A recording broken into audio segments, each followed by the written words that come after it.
Stone Chakra. Bitches. This right here is the train track story, ladies and gentlemen, and everyone in between. Stone Chakra, don't discriminate. Stone Chakra. Bitches. When I was younger,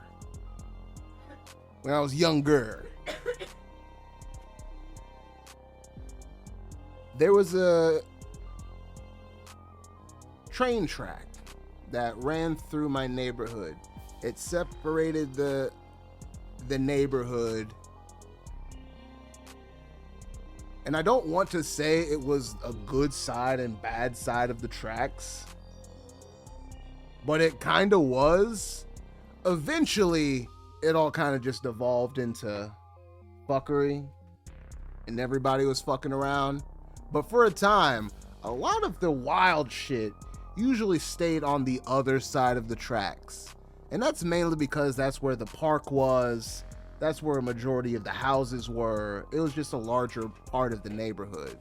So a lot of the shit would go down over there. But that's besides the point. The point is, there's a train track that ran through my neighborhood. This train track was a place that children would like to congregate, because if you went down the right side of the train track, there was a bridge that had some like woods around it, and it was just a cool place to hang out, smoke. Oh shit, we got a subscriber. Big shout out to Sweet Lou. Now, I used to hang out there and just fuck around and like make forts and shit. And then when I got older and started smoking, it was a great smoking spot. But if you went down the left side of the train tracks and you followed them, it was basically a path that would take you basically along the path of a road called Kenwood Road that I used to live near.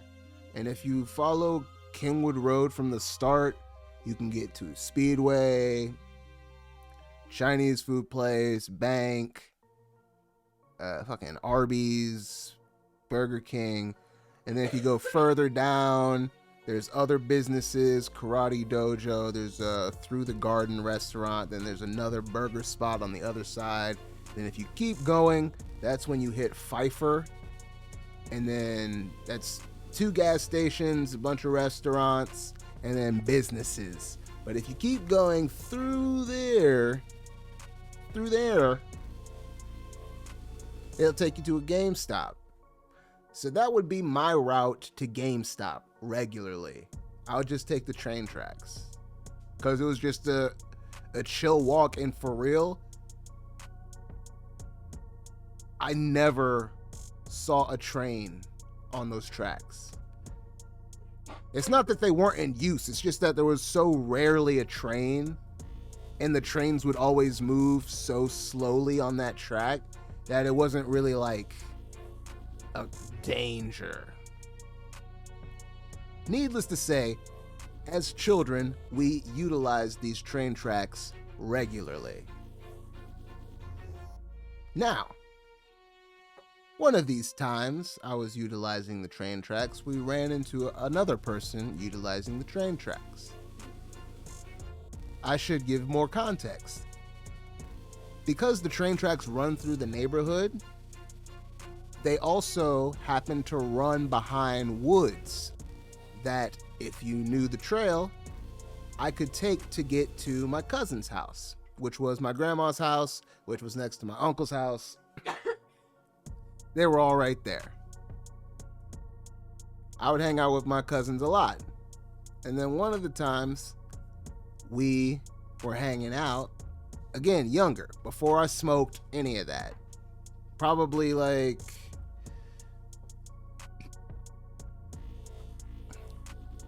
12, 13.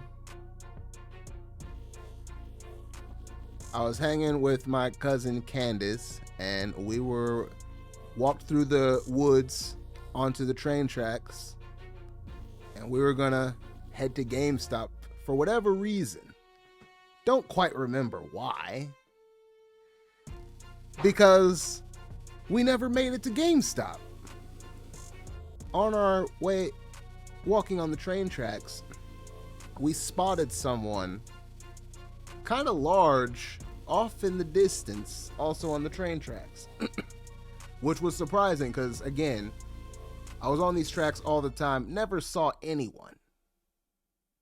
So to see someone, it was like, what the fuck? But we keep walking, and when we get closer, it's just a guy. You know, like a larger guy. He's got a backpack on, just looking like a regular dude. I mean, he is a regular dude. And I'm like, what the fuck is this? And my cousin Candace, for more context, is fucking crazy. All right? Stone chakra. Bitches. Oh my God! Like, she'll do some wild shit. So she has no qualms about walking up to a stranger and just striking up a conversation. You know? I won't make up what she said to him and what they talked about because I honestly don't remember. Hey, it is what it is. That's a side effect of the marijuana poisoning. What I do know is eventually, after some conversation, there was a question that was posed that I will never, ever forget. This man looked at me, looked at her, and then looked at both of us and said, "You want to know what girls do for money?" And I was like, what? You want to know what girls do for money? And of course, Candace is like, yeah.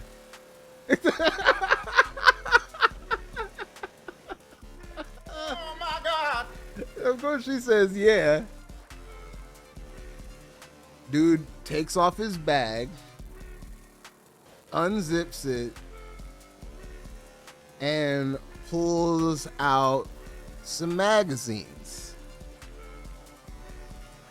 These are the magazines of the lewd variety. You know what I'm saying? These is gonna be them, your Penthouses, your Playboys, your Stanks, your Swanks, your Spanks, all the magazines. You know. But these were not just any magazines. Because after he pulled them out, I was like, you know, and I'm a fucking kid. I've never seen porn up close and personal. So I don't give a fuck. I'm just like, let's see what these hoes do for this money. Bust open them magazines. So he starts busting them open, right? And this man, for real deal, he like took the time to like write down on a yellow legal pad, like the big old, like the bright, like that real deal yellow shit with the lines, and he wrote down multiple times what girls do for money, cut that shit out, and pasted it into the magazine.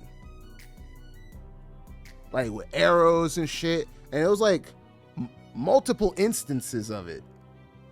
Multiple. And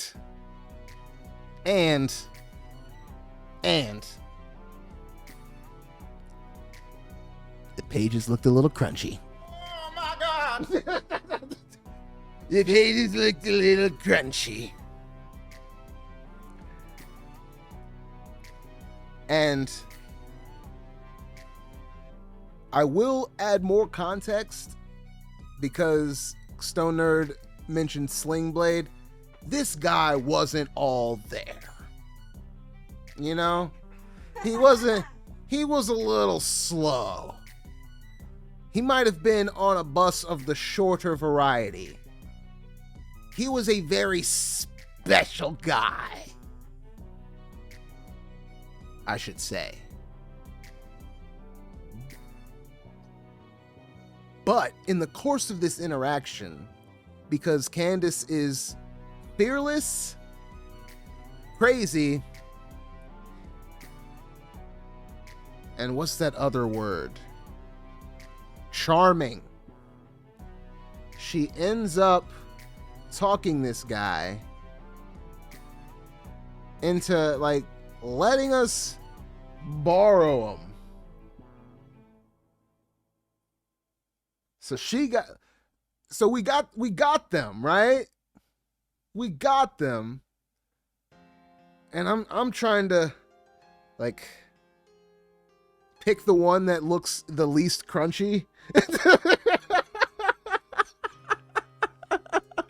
my God!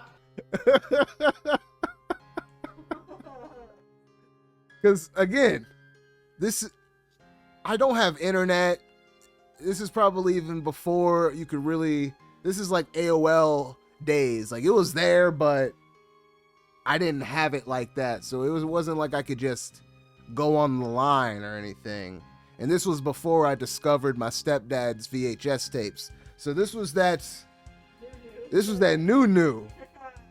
that new.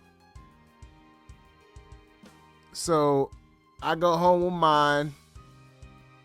She go home with hers. And I go about life.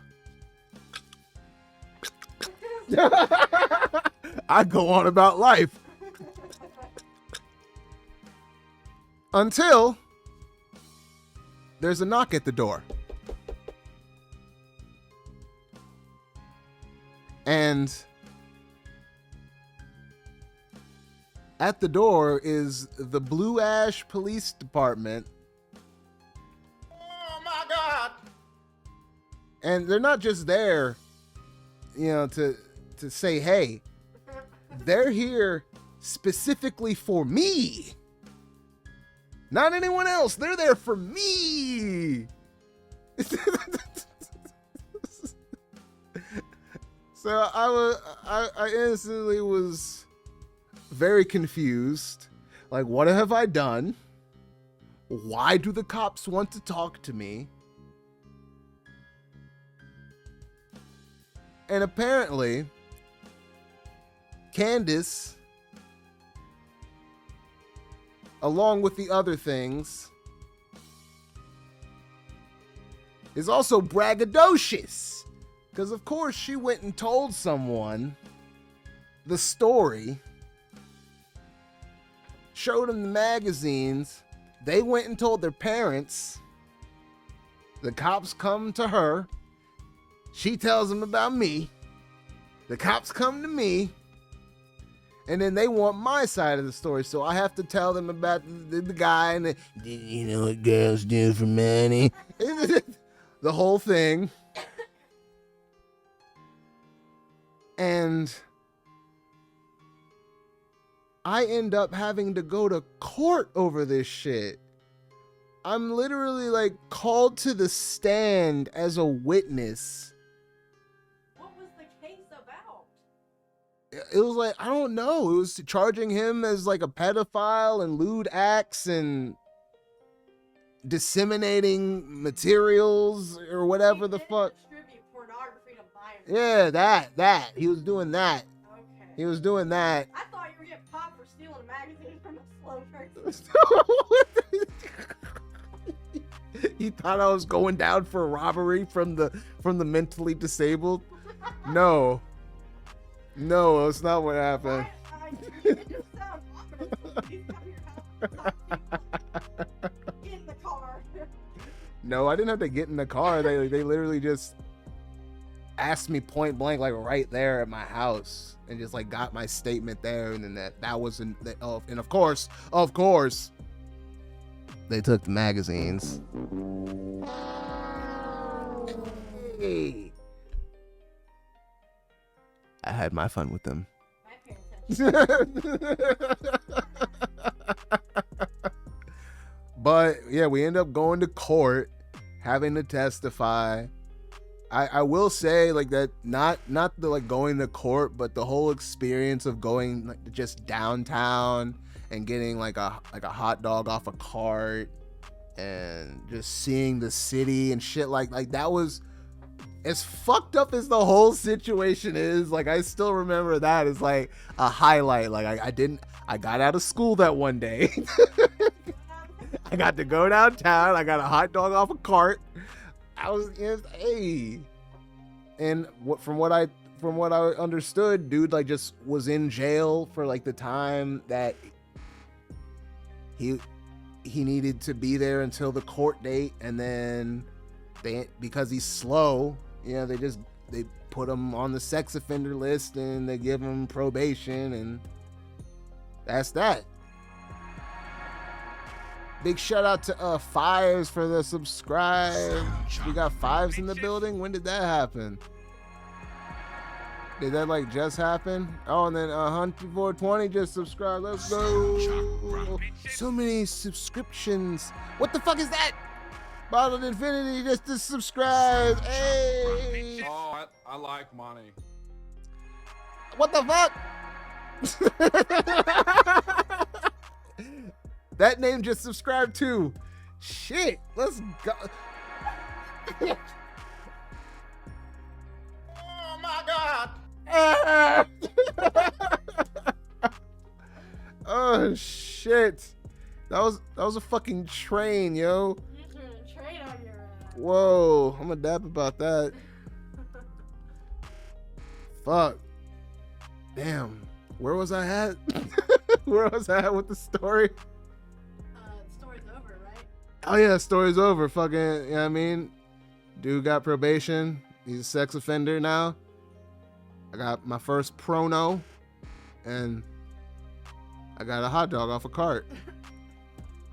Oh, and I got like a $12 check for being part of being in court. Oh yeah, because they pay you for like being a part of the court system. Like if you're called as a witness or if you're in the jury, they pay you. Not like a lot. Like not, it was a $12 check for 2 days.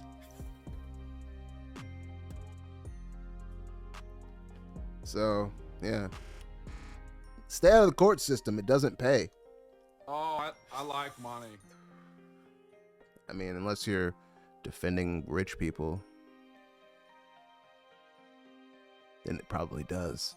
Hey, but yeah, that's the end of Story Time with Stone Chakra. Stone Chakra. Bitches. Sweet. Check me out, Stone Chakra, baby. Stop playing. Stone Chakra. Stop playing games. Like, subscribe, all the things. Do them.